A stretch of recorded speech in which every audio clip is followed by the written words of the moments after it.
साथ इस वक्त हम सिंधी कल्चर डे में मौजूद हैं और हमारे साथ शहनाज शेख जो है ना मौजूद हैं, जो इस कल्चर शो को अटेंड कर चुकी हैं और इस वक्त आपको म्यूज़िक जो है ना सिंधी म्यूज़िक की भी आवाज़ें आ रही हैं। तो हम इनसे बात करते हैं शहनाज शेख से कि वो इस तरह के इवेंट्स को किस तरह देखती हैं और वो अपनी कम्यूनिटी को, ख़ासतौर पर सिंधी कम्यूनिटी को अगर कोई मैसेज देना चाहेंगे चलता टीवी की जानिब से, तो वो क्या मैसेज है?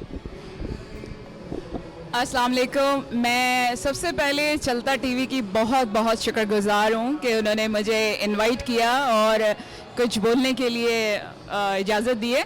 मैं सिंधी कल्चरल डे में इस वक्त डैलस में आई हूँ और सिंधी कम्युनिटी की मेंबर हूँ। मैं इस वक्त ह्यूस्टन कम्युनिटी की मेंबर हूँ और इस वक्त इन्होंने हमें डैलस में इन्वाइट किया हुआ है।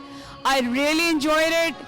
आई don't have any words to say anything, लेकिन मेरे दिल से ये अल्फाज निकल रहे हैं कि अल्लाह हमेशा सिंधी कल्चर डे को कामयाब रखे और हमेशा हर स्टेट, हर मुल्क, दुनिया के हर कोने में सिंधी कल्चर डे को कामयाब रखे और हमारे बच्चे, हमारे जितने भी भाई बहन हैं, सब सिंधी बोलें, जो कि हमारी अपनी मादरी ज़बान है, मादरी टंग है।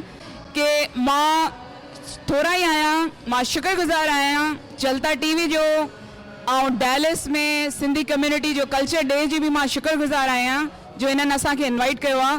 मां पाण बि ह्यूस्टन कम्युनिटी ऑर्गेनाइज़ेशन में मेंबर आहियां, एक्टिव मेंबर आहियूं असां, ऐं मूंखे ॾाढी ख़ुशी थी आहे हिते